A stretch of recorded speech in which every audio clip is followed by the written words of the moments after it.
Welcome to Creative Joint, and in this episode, we will be making a Sci-fi artwork inside Blender, and this whole process will be a speed guide.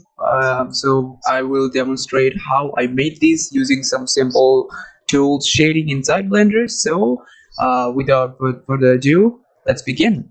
So inside Blender, just create a simple scenario, and before you do that, delete all the basic cube, camera, light, and just take a simple plane and enlarge it to the viewport, and then smooth the shading, and then do some vertices like subdivide, and after subdivide, do some like 100 is good, and after that go to the modeling sculpting sector, and on there you can do like a little bit of a tiny adjustment here and there to make it look like a sort of a landscape, like the terrain looks like not so much flat, because the flat terrain, even with some PBR textures or something like that, it will not look great in my eyes. So after that, just go to the shading sector, select the principal one, press Ctrl Shift T, and select the PBR textures that you wanted, and then after that just manually adjust the shading process. And in here there is no light, so I'm gonna just do a simple light, and for this process I'm gonna do a simple area light, and I'm gonna give it a much more glow, and because of the sci-fi atmosphere, and I'm gonna give it a sort of a red tint, so it will look sort of like a Mars kind of vibe. And after that I am gonna do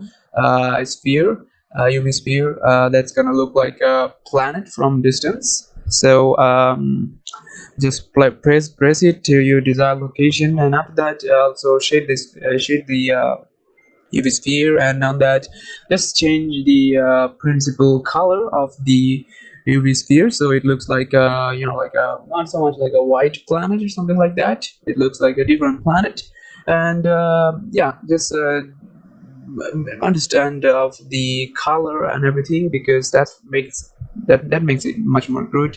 And if it seems like too much dark, you can go to the emission option and enable some emission, so it doesn't look like not so much like shadowy. And after that, do another same adjustment for the same UV sphere, so it looks like much more dramatic with two planets on the distance on our sky. And for the second planet, do the same. And now we are going to do is do a point lighting, something like that, so it will just light up the planets a little bit, but let's just in this case decrease it a little bit so it doesn't light up that much. And also since we are going with a red, kind of like a red orange tint, so I'm going to do it red orange tint in here. And now select press Shift A and select a basic cube, and this cube, it's gonna be our volumetric fog or haze, whatever you call it. Just enlarge it on the S-axis, press S and X, and then on the y-axis and the same S and Y. And after that, go to the shading option, delete the principal one, and add a new plane to that, and just change the color, and change it to something that you like. For me, something like orange would be good for this scenario. So yeah, it looks good, but adjust it to your liking, because sometimes the fog is too much, so it doesn't look too much good for the scene because of the overall scenario.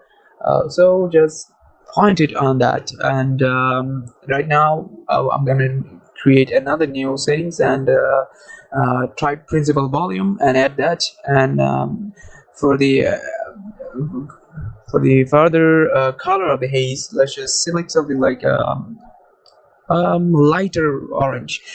And on the density point, let's just go something around 0.04 or something like that, because that will make the scenario much more like not so much tinted. The fog is not heavy, it's tint, it's not so heavy.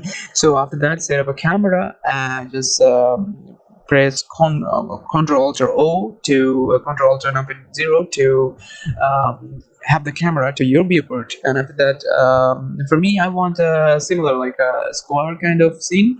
So adjust the resolution of the settings, and after that, do some basic. I don't know, like some sun lighting or something, some other basic that you want to add to spice up your scene. So in here, I was feeling like it was too much dark, so I added a little bit of a sun into the scene, so it makes it a little bit of a brightness up. So after that, just save it, because before you render, sometimes it crashes. So just save the image and just do that, and there we go, we're done. So if you like the tutorial, feel free to subscribe and leave a like and comment. There's much more tutorial coming up on this, and stay tuned, have a nice day, and I will see you on to the next one.